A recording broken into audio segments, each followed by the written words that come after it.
Les épreuves de la vie. Partie 2. Christ n'arrêta pas de chercher du travail.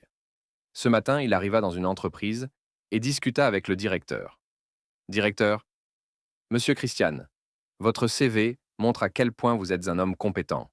En plus, physiquement, vous êtes un jeune homme vraiment bien battu. Ce sont des gens tels que vous que nous recherchons. Je suis très honoré, monsieur, et je vous promets de vous apporter le meilleur de moi-même. Très bien, alors ici, nous travaillons en 2 phases, matin et soir. Aucun souci, monsieur. Très bien. Le travail dans la matinée finit à 14 heures et celui dans la soirée commence à partir de 18 heures. À partir de 18 heures? C'est quel genre de travail? Un travail très spécial avec un salaire très haut. Vous serez payé en fonction de vos performances. Êtes-vous toujours d'accord, Christ? Je vais d'abord essayer avant de vous donner mon accord. Pas de souci. C'est ainsi qu'ils se séparèrent.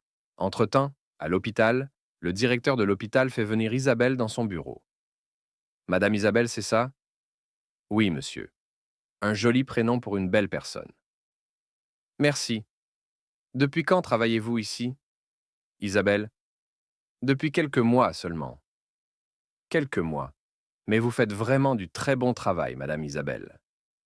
Merci, monsieur. Depuis que vous êtes là, aucune femme n'est morte en accouchant. Vous avez des mains divines. Je suis flatté, monsieur, mais non, j'aime mon travail, alors je le fais correctement. Ah, je suis fier de vous, ce sont des femmes comme vous dont la société a besoin. Merci, monsieur. Oh, appelez-moi Roger. Ce n'est pas approprié, monsieur. Ça me va bien comme ça, s'il vous plaît. D'accord, monsieur, pardon, Roger. Ça sonne bien comme ça. Alors, est-ce qu'on peut se tutoyer? Vous pouvez le faire, monsieur. Alors, que fais-tu pendant tes heures libres? Parfois je rentre, parfois, je cherche du travail pour mon mari. Oh, il est au chômage. Oui, malheureusement. Suis désolé, mais peux-tu m'accorder un peu de ton temps libre demain? J'aimerais discuter avec toi sur un sujet. D'accord, aucun souci, monsieur. Hmm, Roger. En fait, je ne suis pas à l'aise avec ça. Directeur. Ok, ce n'est pas grave. Tu peux retourner travailler. Au revoir, monsieur. Elle retourna à ses occupations. Elle rentra à la maison le soir et trouva son mari un peu joyeux. Il avait tout préparé et il s'apprêtait à aller au travail. Isabelle. Bonsoir, chérie. Comment a été ta journée? Plus ou moins bien. Et la tienne? Elle s'est bien passée. Waouh, que tu es beau, mon amour. Merci. Où tu vas si bien habillé? J'ai trouvé du travail, enfin, je crois. Le patron m'a dit que je travaillerai matin de 7 heures à 14 heures et le soir à partir de 18 heures. C'est quel genre de travail comme ça? Il m'a engagé en tant que gestionnaire des projets, mais je sens qu'il y a quelque chose de louche derrière, mais je vais aller voir pour confirmer mon intuition. D'accord, chérie, que Dieu soit avec toi. Merci, mon amour. J'aurais bien voulu manger avec toi, mais je n'ai plus beaucoup de temps. Ne t'inquiète pas, vas-y. Il partit donc à son rendez-vous de travail. Il arriva à l'heure et se rendit dans le bureau du directeur. Ce dernier le salua, et il se leva pour pousser un placard qui contenait des livres, et une porte se trouva derrière. Ils empruntent donc la porte et descendent au sous-sol. Christ fut surpris de voir la scène qu'il y a là devant lui. Des gens qui tournaient des scènes pornographiques. Et c'est le travail que le patron lui proposait. Directeur, voilà, c'est le travail de la soirée. Et comme je vous l'ai déjà dit, vous serez payé en fonction de vos performances et des scènes que vous réaliserez. Voulez-vous essayer? Christ. Je ne suis pas encore prêt à embrasser la perversité, monsieur. Désolé. Il rebroussa chemin, et le patron le suivit. Il le mit en garde d'en parler, sinon il paiera cher. Christ rentra à la maison et expliqua tout à sa femme. Isabelle, le monde est vraiment pourri, nous sommes perdus. Je commence à perdre espoir, mon amour. Cela fait déjà 1 mois que je cherche sans succès. Il ne faut pas perdre espoir, chérie. Il faut persévérer, et un jour, ça ira. Et si ce un jour ne venait jamais? Ne sois pas pessimiste, mon amour. Sois positif et espère. Nous n'allons pas demeurer ainsi jusqu'à la mort. Ta situation va changer. Tu verras heureusement que tu es là. Tu es la seule chose que Dieu a fait de bon dans ma vie. Isabelle sourire. Ne dis pas ça. Sois reconnaissant envers Dieu pour chaque jour qu'il t'offre. De telles paroles le blessent certainement. Et s'il est en colère, il rendra tes épreuves encore plus dures. Tu as raison. Qu'il me pardonne. Le matin, Christ reprend ses recherches pendant que sa femme se rendit à l'hôpital. À l'heure de pause, M. Roger l'invita dans un restaurant pour discuter. Roger, merci d'avoir accepté déjeuner avec moi. Merci pour l'invitation.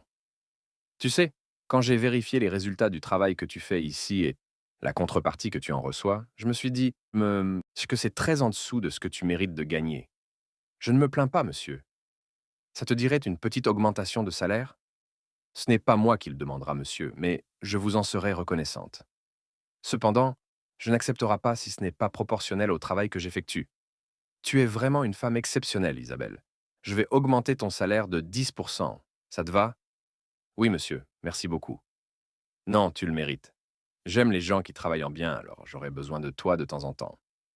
Je suis à votre service, monsieur. Bien, ça sera tout. Merci d'avoir accepté ce rendez-vous. Ils se séparent donc là et ils retournent au travail. Roger voulait d'abord créer des liens avec elle avant de toucher le point sensible. Un mois plus tard, Chris ne trouve toujours pas de travail et du côté de sa femme, les problèmes deviennent plus sérieux quand son patron lui demande aujourd'hui, autour d'un dîner, d'être sa maîtresse. Roger. Vraiment, Isabelle, en plus d'être belle et intelligente, tu es vraiment une femme travailleuse. Depuis un mois que je suis là, je suis vraiment impressionné par le travail que tu accomplis dans cet hôpital. Merci beaucoup, monsieur. Je suis honoré. Je pense que tu mérites d'être la directrice de toutes les sages-femmes. Vous le pensez vraiment? Bien sûr. Penses-tu être à la hauteur de cette tâche? Évidemment, monsieur. Vous ne serez pas déçu. Je crois que si toi et moi sommes ensemble, nous ferons de cet hôpital le meilleur de la ville.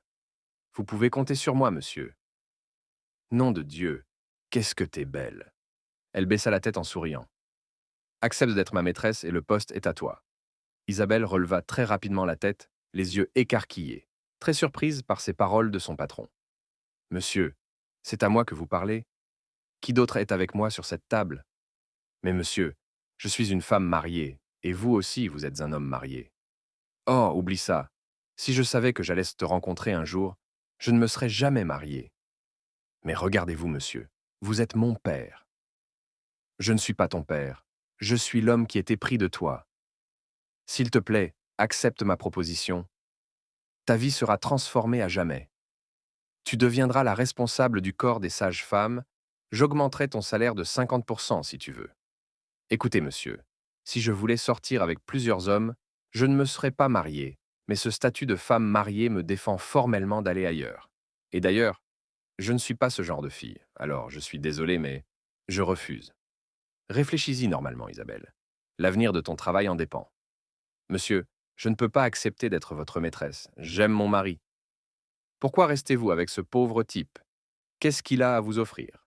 Vous méritez mieux que lui? Ce n'est pas votre problème. Il serait préférable pour toi de ne pas m'avoir comme ennemi, madame. Je te laisse quand même quelques jours pour y réfléchir. Si vous voulez me renvoyer, je vous en prie, faites-le parce que ma réponse ne changera jamais. Même si je dois tromper mon mari, ça ne sera jamais avec un homme qui a l'âge de mon père. Pense-y. Roger s'en alla. Isabelle resta assise, toujours étonnée. Mon Dieu, pourquoi tout ceci nous arrive? Elle se lève et rentre à la maison. Elle discute avec son mari. Chérie, je crois que je vais perdre mon travail. Pourquoi tu dis ça? Parce que mon patron m'a demandé de sortir avec lui, de peur de perdre mon travail en cas de refus. Ce n'est pas grave même si tu perds. Il y a beaucoup d'hôpitaux qui ont besoin de tes compétences. Sûrement, Christ. Pourquoi ai-je l'impression que je ne te mérite pas? Hey, ne dis pas ça, mon amour. Ne laisse pas ce genre de pensée pourrir ton esprit. Personne d'autre que toi ne peut me mériter. C'est moi qui devrais m'occuper de toi, pas le contraire. Mais voilà déjà 3 mois que tu paies le loyer, tu paies la facture, je te sers à quoi? Et tu me rends heureuse, tu donnes un sens à ma vie. Ne pense jamais ce genre de choses, mon amour. Tu fragilises notre couple. Je suis désolé. Pardonne-moi. Ce n'est rien. Je te comprends, mais sois fort et persévérant, ça va aller. Ils se prennent dans les bras. Abonnez-vous pour ne pas manquer la suite.